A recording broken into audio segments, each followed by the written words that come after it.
ಪ್ರಸ್ತುತ ಸಿಟಿ ಜನ ಕಣ್ಮುಚ್ಕೊಂಡು ಬಿಡೋ ಅಷ್ಟರಲ್ಲೇ ಇಡೀ ಬೆಂಗಳೂರು ಚಿತ್ರಣವೇ ಬದಲಾಗಿ ಹೋಗಿತ್ತು.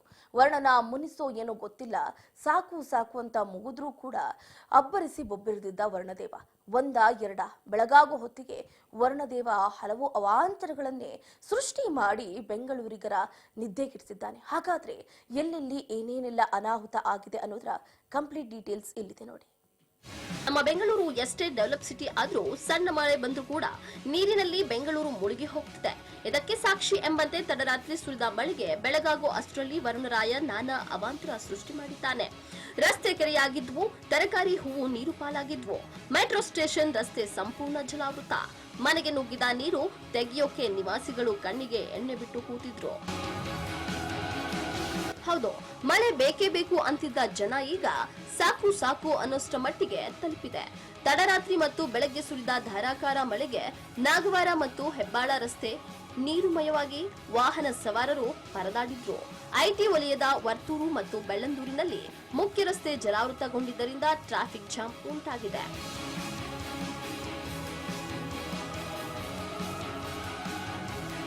ಎಲೆಕ್ಟ್ರಾನಿಕ್ ಸಿಟಿ ಎಲಿವೇಟೆಡ್ ರಸ್ತೆಯಲ್ಲಿ ವಾಹನಗಳು ಸಿಲುಕಿದ್ವು.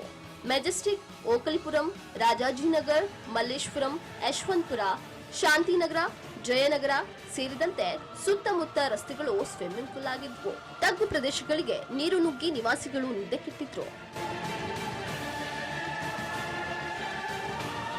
ಮಾರತಳ್ಳಿ ಬಳಿ ಅಪಾರ್ಟ್ಮೆಂಟ್ಗೆ ಜಲ ದಿಗ್ಬಂಧನ ಹೇರಲಾಗಿತ್ತು. ಗೋಡೆ ಒಡೆದು ಕೂದಲಿಳಿಯ ಅಂತರದಲ್ಲಿ ಮನೆ ಮಂದಿ ಪಾರಾಗಿದ್ರು. ಸೊನೆಸ್ಟಾ ಸಿಲ್ವರ್ ಓಕ್ ಅಪಾರ್ಟ್ಮೆಂಟ್ಗೂ ನೀರು ನುಗ್ಗಿತ್ತು. ಅಮೃತಳ್ಳಿಯ ಮುನಿಸ್ವಾಮಪ್ಪ ಲೇಔಟ್ನಲ್ಲಿ ಮನೆಗೆ ನೀರು ನುಗ್ಗಿದ್ದಲ್ಲದೆ ಬೇಸ್ಮೆಂಟ್ ಸಂಪೂರ್ಣ ಜಲಮಯವಾಗಿತ್ತು. ನಿವಾಸಿಗಳು ನೀರು ಹೊರಹಾಕುವುದರಲ್ಲಿ ನಿದ್ದೆಗೆಟ್ಟಿದ್ರು. ಅಂಡರ್ ಪಾಸ್ನಲ್ಲೂ ನಿಂತ ನೀರು, ನಿಂತಲ್ಲೇ ನಿಂತ ವಾಹನ ಸವಾರರು. ಚಿಕ್ಕಪೇಟೆ ಮೆಟ್ರೋ ಸ್ಟೇಷನ್ ಮುಂಭಾಗದ ರಸ್ತೆ ಮುಳುಗಡೆ. ಇನ್ನು ಸಿಟಿಯ ಅಂಡರ್ ಪಾಸ್ನ ಸ್ಥಿತಿ ಕೇಳಬೇಕಾ? ಓಕಲಿಪುರಂ, ಎಲೆಕ್ಟ್ರಾನಿಕ್ ಸಿಟಿ ಸೇರಿ ಹಲವು ಅಂಡರ್ ಪಾಸ್ಗೆ ನೀರು ನುಗ್ಗಿ ವಾಹನ ಸವಾರರು ತಡರಾತ್ರಿ ಹರಸಾಹಸ ಪಡುವ ಸ್ಥಿತಿ ನಿರ್ಮಾಣವಾಗಿತ್ತು. ಚಿಕ್ಕಪೇಟೆ ಮೆಟ್ರೋ ಸ್ಟೇಷನ್ ಮುಂಭಾಗದ ರಸ್ತೆ ಮುಳುಗಡೆಯಾಗಿ ಸುಮಾರು 2 ಅಡಿಯಷ್ಟು ನೀರು ರಸ್ತೆಯಲ್ಲಿ ನಿಂತಿತ್ತು. ವಾಹನ ಸವಾರರು ಭಯದಲ್ಲಿಯೇ ಸಂಚಾರ ಮಾಡಿದ್ರು.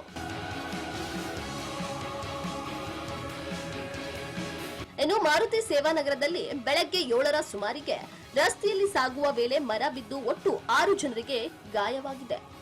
ಶಾಲಾ ಮಕ್ಕಳು ಜಸ್ಟ್ ಪಾರಾಗಿದ್ದು, ಒಬ್ಬ ವ್ಯಕ್ತಿಯ ಪರಿಸ್ಥಿತಿ ಗಂಭೀರವಾಗಿದೆ. ಎದೆ ಭಾಗಕ್ಕೆ ತೀವ್ರ ಪೆಟ್ಟಾಗಿ ಓರ್ವ ಮಹಿಳೆಯ ಕಾಲು ಮುರಿದಿದೆ. ಗಾಯಗೊಂಡವರನ್ನ ಸ್ಥಳೀಯರು ಆಸ್ಪತ್ರೆಗೆ ರವಾನಿಸಿದ್ರು. ಅವಘಡದ ನಂತರ ಬಿದ್ದ ಮರದ ಕೊಂಬೆ ತೆರವಿಗೆ ಬಿಬಿಎಂಪಿ ಸಿಬ್ಬಂದಿ ಆಗಮಿಸಿದ್ರು. ಮರ ತೆರವಿಗೆ ಮನವಿ ಮಾಡಿದ್ರು. ಸಿಬ್ಬಂದಿ ಮಾತ್ರ ಗಪ್ಚುಪ್ ಆಗಿದ್ರು.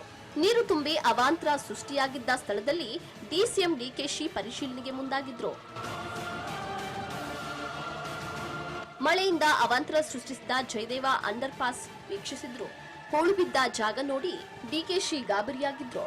ನೀರು ಹೋಗೋ ಜಾಗದಲ್ಲಿ ಎಳೆನೀರು ಬುರುಡೆಗಳು ಪತ್ತೆಯಾಗಿದ್ವು.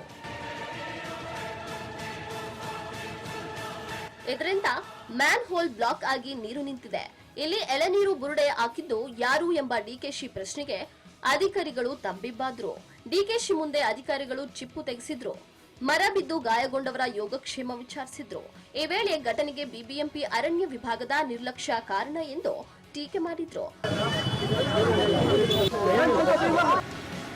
ಗಾಯಾಳುಗಳ ಆಸ್ಪತ್ರೆಯ ಖರ್ಚು ಸರ್ಕಾರ ಭರಿಸುವ ಭರವಸೆ ನೀಡಿದ್ರು. ನಂತರ ಡಿಕೆಶಿ ಸಿಟಿ ರೌಂಡ್ಸ್ ಅರ್ಧಕ್ಕೆ ಮೊಟಕುಗೊಳಿಸಿದ್ರು.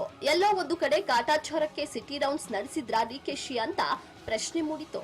ಅತಿ ಹೆಚ್ಚು ಮಳೆ ಹಾನಿ ಪ್ರದೇಶಗಳಿಗೆ ಭೇಟಿ ನೀಡದೆ ಸುಮ್ಮನಾದ್ರು. ಚಿಕ್ಕಪೇಟೆ ಮಾರ್ಕೆಟ್ ಪ್ರದೇಶಗಳಿಗೆ ತೆರಳದೆ ಊಟಕ್ಕೆ ಲೇಟ್ ಆಯ್ತು ಎಂದು ಅರ್ಧಕ್ಕೆ ವಾಪಸ್ಸಾದ್ರು. ಒಟ್ಟಿನಲ್ಲಿ ಮಳೆ ಬಂದ್ರೆ ಸಾಕು ಬೆಂಗಳೂರಿನ ಜನ ತತ್ತರಿಸಿ ಹೋಗ್ತಾರೆ. ಬಿಬಿಎಂಪಿ ಕೇರ್ಲೆಸ್, ಬಿಬಿಎಂಪಿ ಬಂಡವಾಳ ಬಯಲಾಗ್ತಿದೆ. ಡಿಸಿಎಂ ಸಿಟಿ ರೌಂಡ್ಸ್ ನಿಂದ ಆದ್ರೂ ಅಧಿಕಾರಿಗಳು ಅಲರ್ಟ್ ಆಗ್ತಾರಾ? ಕಾದು ನೋಡಬೇಕು. Harshita Patil, metro bureau, Raj news, Bengaluru.